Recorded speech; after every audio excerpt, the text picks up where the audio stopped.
All right, one thing about doing videos for the first time is I have no idea what's going on. So apparently it only allows me to make a video for a half hour at a time, and then it cuts off. So this is part 2 of the end of chapter 24. All right, so we were talking about Mexicans coming in during World War I and pretty much staying here, and then their population is growing. Well, during the Great Depression, all of a sudden, whites are desperate enough to take those menial jobs, those day labor jobs, those migrant farm worker jobs, and we need to try to get Hispanics out of the country. And so what we do is we encourage Mexicans to move back to Mexico. In fact, we offer free transportation back to Mexico. These people, and you're going to have to forgive my Spanish, it's about as good as my Chinese, repatriados. These people who give up U.S. citizenship to move back to Mexico. Now understand, many of these people were born in the United States. Their parents immigrated to the United States as these migrant farm workers, and now their children are American citizens, and these people are being encouraged to go back to Mexico. Mexican unemployment is much like black unemployment. Up to 2/3 of the Mexican population was out of work, mainly because now whites are taking those jobs for the same price, and farmers, frankly, if you're in Kansas or if you're in Nebraska someplace, and you have a choice between a Mexican worker and a white worker, and they're both willing to work for the same price, you're going to hire the white worker. About 200,000 are deported from the United States during the 1930s. Now, hang on, because pretty soon World War II is going to happen, and we are going to encourage Mexicans to come back in to help us grow food again for the war effort in the 1940s. Mexican workers did form a union called the Union of Mexican Workers and Farm Laborers. And they had very mild success. This is really 1935, 1936. And the only real success they had was the strawberry pickers got a raise from 9 cents an hour to 20 cents an hour, so yay. But, there it is. Native Americans. The last time we talked about Native Americans was in the late 1880s. 1887, the Dawes Act, if you remember the Dawes Act, we get rid of the tribal organization. There are no more tribes. We offer Indians land, or we give Indians land. The idea is, if you are good for 25 years, you'll get 25 acres of land. And so destroying the tribal system and trying to make Native Americans more like whites. By the 1930s, there was only about 170,000 Native Americans left in desperate poverty, non-existent education, horrible health care, almost 100%, and that may be stretching it, but most people are out of work, especially in the 1930s.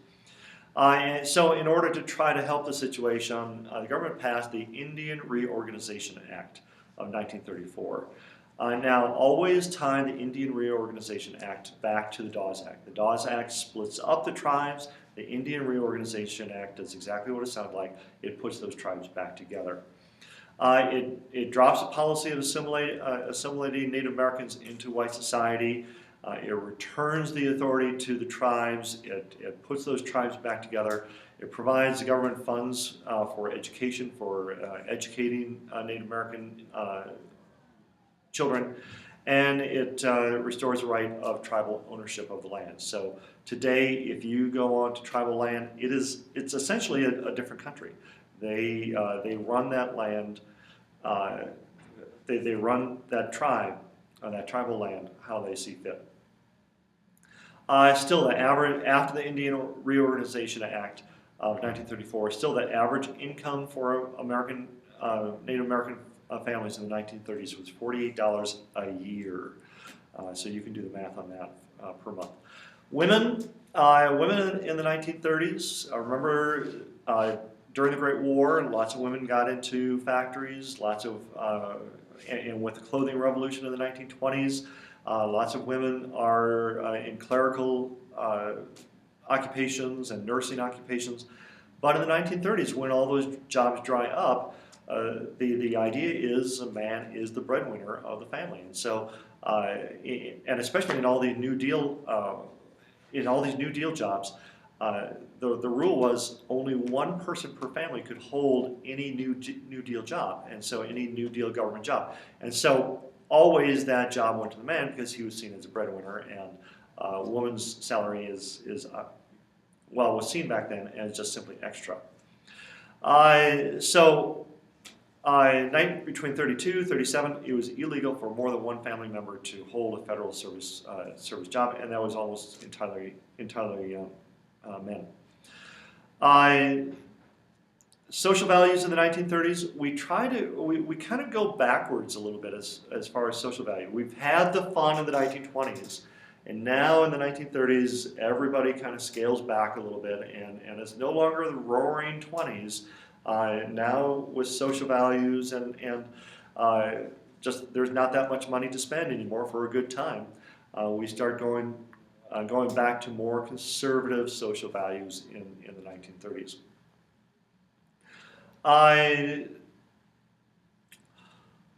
Some ways for people to escape all the issues of the Great Depression. Certainly there was entertainment out there, and we have the new medium, the radio. You could listen to different programs, you know, The Lone Ranger and Little Orphan Annie on the radio. One of the major movie stars at the time was Shirley Temple, and today's date is February 11th, 2014. Not that any of you really care, but I just heard today that Shirley Temple died at the age of 85. Again, none of you care, but my mom's all broken up about it. We also have this new medium called movies, and we have movie stars. We have comedies, Amos and Andy, the Marx Brothers becomes big. Superman starts in the 1930s. Dick Tracy starts in the 1930s.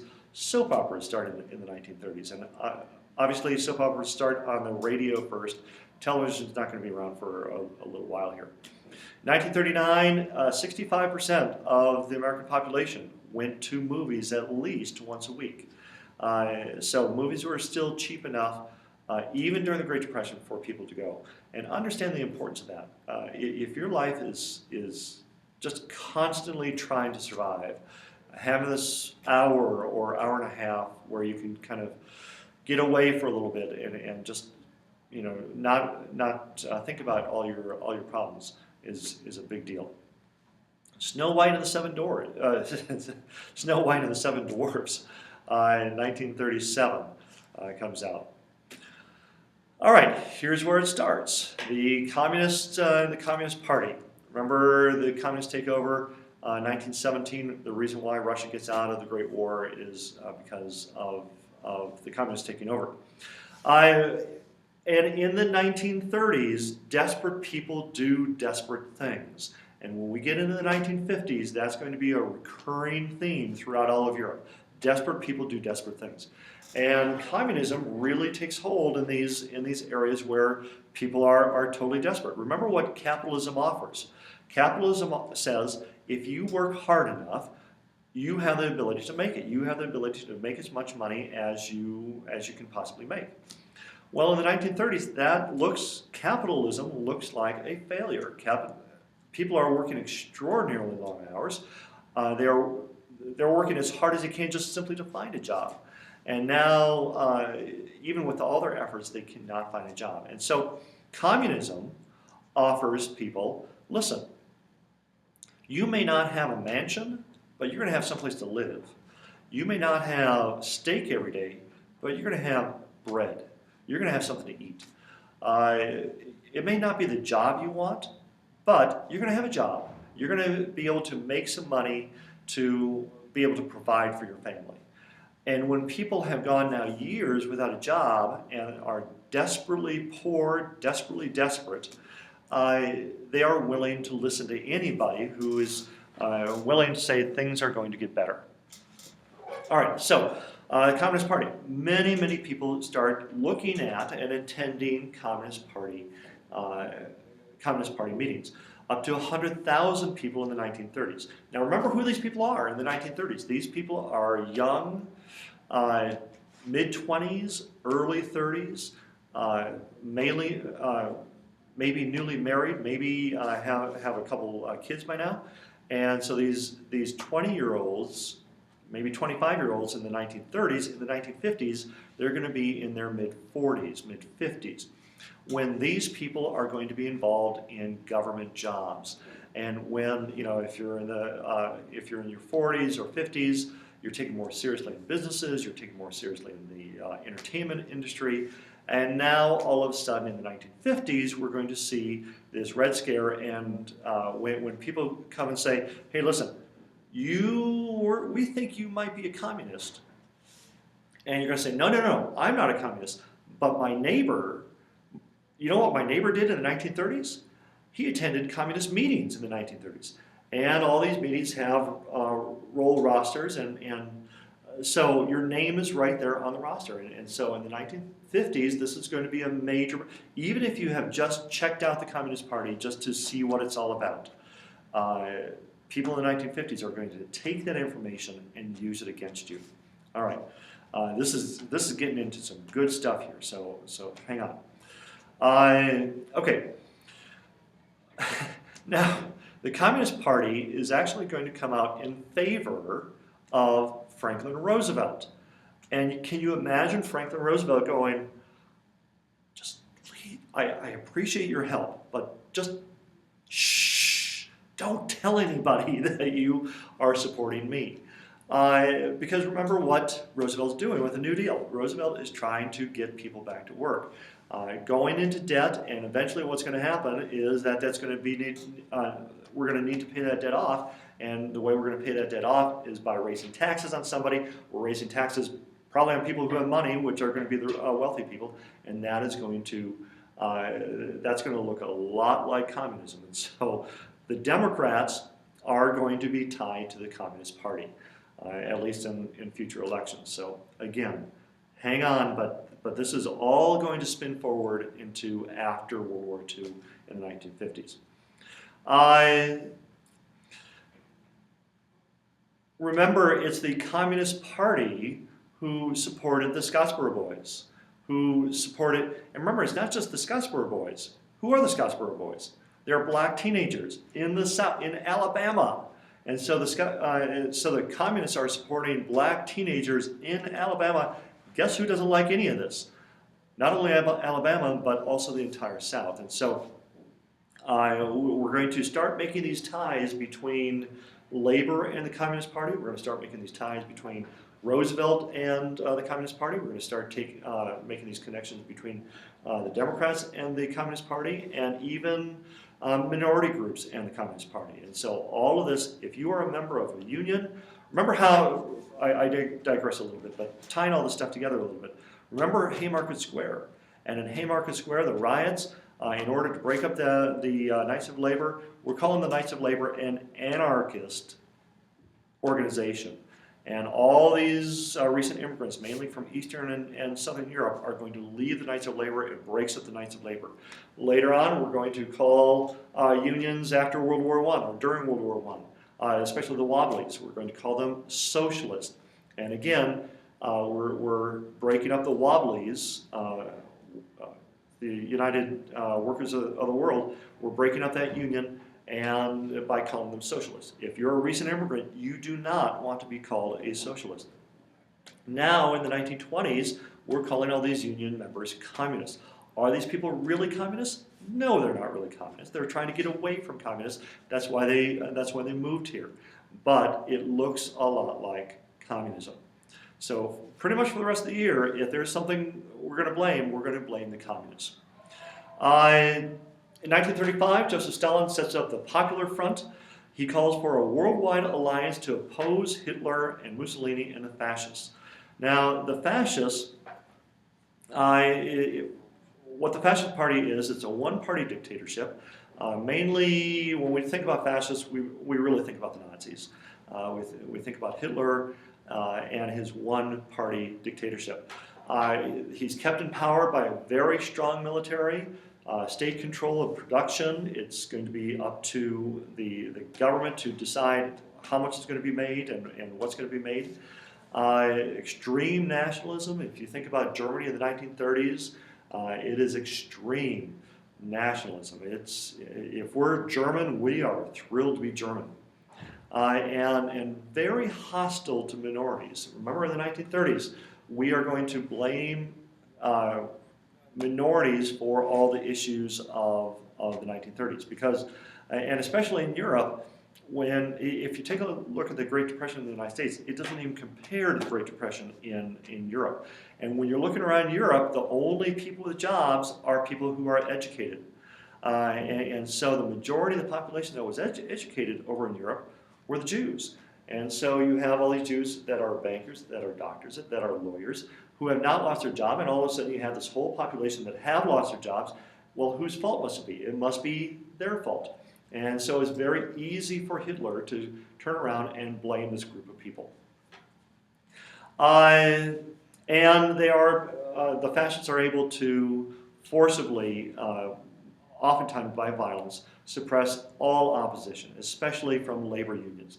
Labor unions and the fascists are not going to get along, mainly for the reasons that we talked about.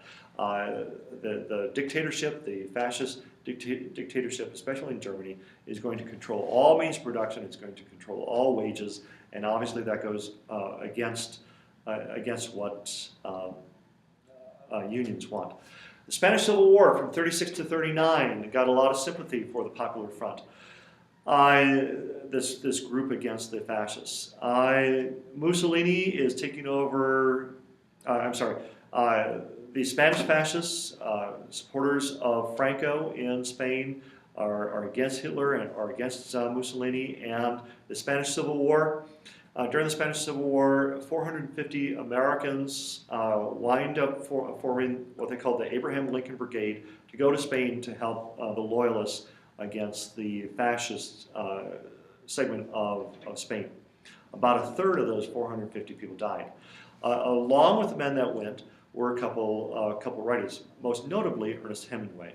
And this is where he writes, or this is the topic of his book, For Whom the Bell Tolls. What the Popular Front does for America, though, is it warns Americans about this new threat, this threat of fascism. So we may not like the Popular Front, but it does serve a purpose for America. All right. A little bit about design here. During the 1930s, everything is streamlined. You're taking away all the little designs from anything from toasters to buildings, and everything is streamlined. Everything has flowing surfaces. Everything. The key word is simplicity, because remember, simplicity during the 1930s is what everybody's striving for. Everybody is working for. We need to cut away anything extra. We're not using anything extra. If something breaks down, we're going to repair it. And that follows through on the design really for everything, from toasters to cars to refrigerators to clothing to buildings to everything.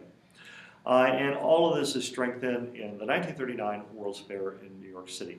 I realize that was a little odd way to kind of end the chapter 24, but that's what I got, so there you go.